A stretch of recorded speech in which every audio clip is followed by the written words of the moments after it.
A friend sent his daughter to come and stay with me for 2 weeks holiday. Something scratched the body of the girl. And she said, Daddy, I had a nightmare and I have scratches on my skin. I said, so?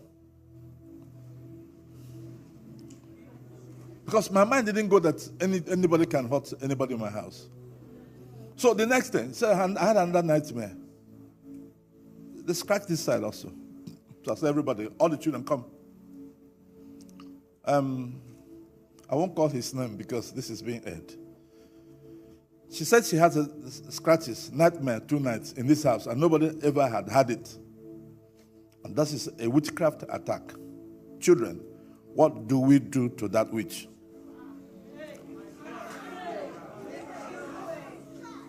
This is not prayer. It's something I can handle. Why do I pray about it?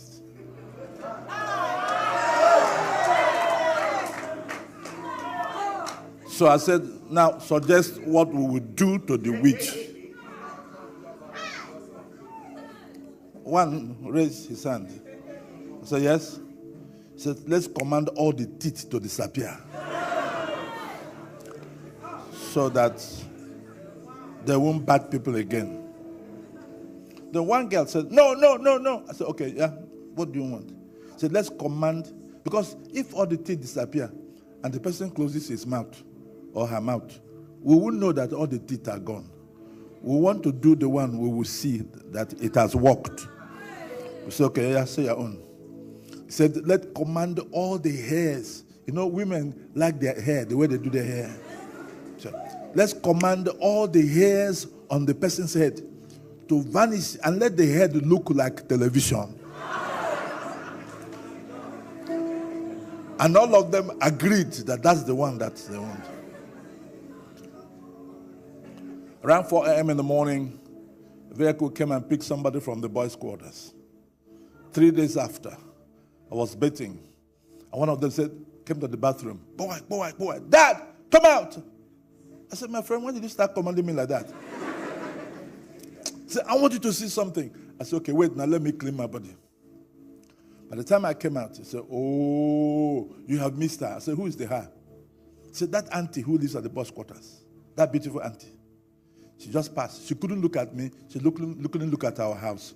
She was looking on the wall and going like this. And I looked at her head. Her head was shining like television.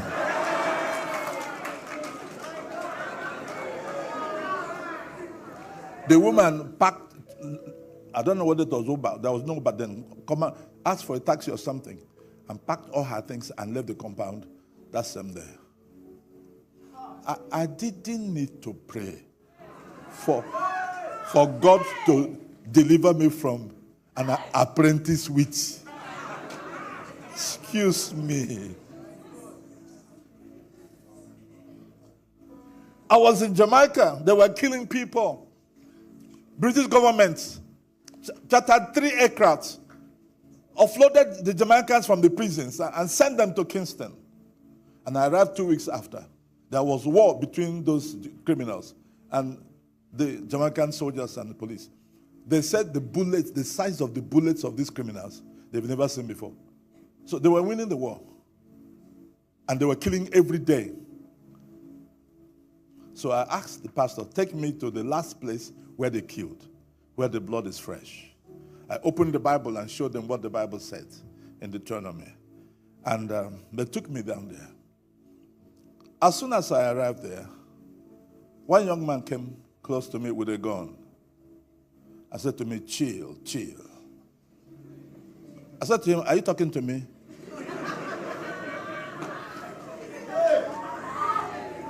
I said, I am not a freezer.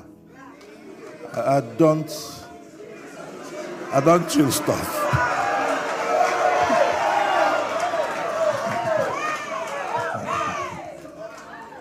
He came closer to me as if I didn't hear him well. And then that gun mistakenly touched my body. He said, I kill with it. And that's how I eat my food. I want your wallet. I said, you are too rude and stupid. You want your wallet or my wallet? said, you're crazy. He said, then I will kill you. I said, how? He said, I will shoot you with this gun. I said, what you don't know is that when it touched my body, it ceased to function like a gun. It is now a toy. The boy said, what are you talking about? I said, try. He said, I'll try it on you. I said, go ahead. He tried to shoot me, it didn't work. He cocked it, shot on the ground, it didn't work. Shot in the air, it didn't work. He said, man, are you a witch? I said, okay, that's all you know. He said, I'm more dangerous than a witch. Before I kill you, give me that toy. I kneel down. He handed the gun over to me, and I led him to Christ. He was one of the most dreaded men among the criminals. And then I wanted to hand him over to the pastors who brought me there. They had all disappeared.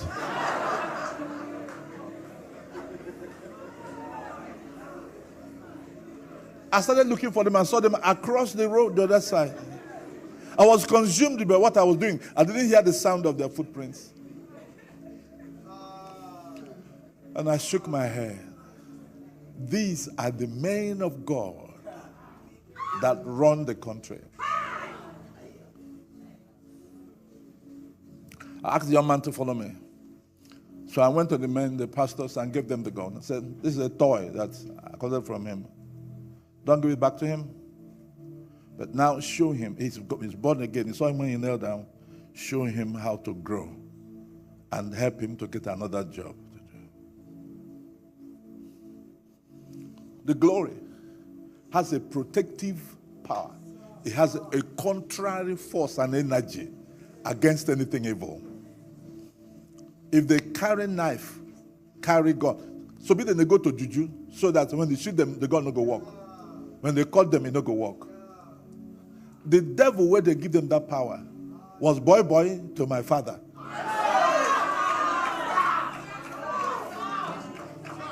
And I need to remind him of it.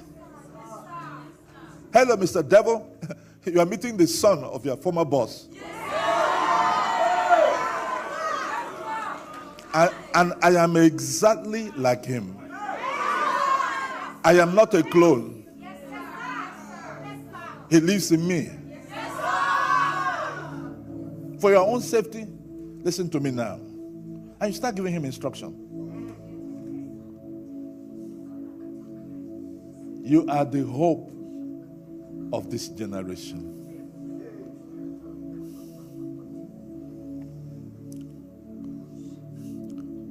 Kidnappers came to collect me because I led 3 girls to the Lord. And there were girls who were concubines to the rough guys in the body and in the city. They were giving gun to come and kill me. And so somebody came. They were hanging at my gate. Somebody came. I was seeing the person off. They entered the gate, said, close the gate. I said, who are you? He said, let's go to your parlor. I acted like a fool because I was acting and I know how the war will end.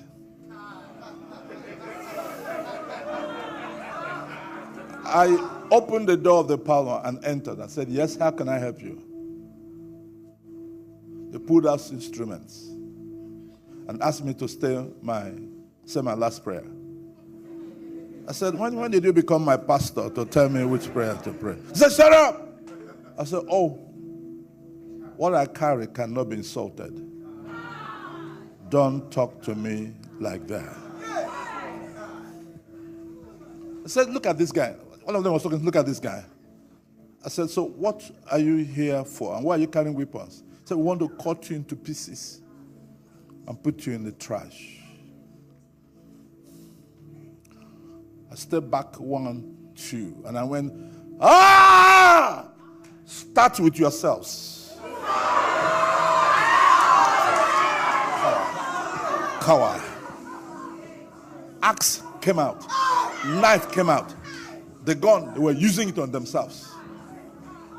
I didn't say, Father, in the name of Jesus.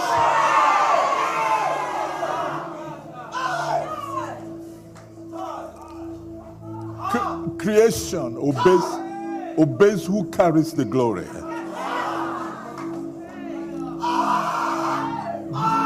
Joshua will say, stand still, moon. Stop you there, sun. And they obeyed. And Jesus got up. And the storm and the wind, the hurricane was going. So peace, be still. Every place became calm. And I had a voice that said, tomorrow you will explain to the police how you ended up having 3 corpses in your parlor. He said, stop. I got something to give them to clean the blood all over them. I said, follow me. They followed me to the gate. When they passed through the gate, I locked the gate. I said, please tell the people who sent you, you made me, but God delivered you.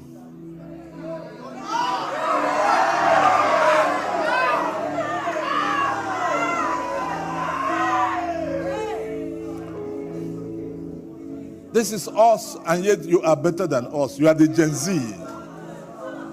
You are the final stanza. In every race, the coach will keep the best for the last leg. The reason is that the last leg will be watching the way the relay match is going. His people may drop the baton and pick it and keep running. They may be coming behind. He doesn't care. He's waiting for his turn. And the world don't see him. He doesn't enter the track until it is his turn. But you see uneasiness in his body. He wants to be turned loose to enter there. And as soon as he enters the track, he flies to recover the losses of many people and to overtake so that they can get the gold. That is the power of the last leg. That's the power of the last leg. Shall we start praying in tongues, everybody? Start praying in tongues. Start praying in tongues.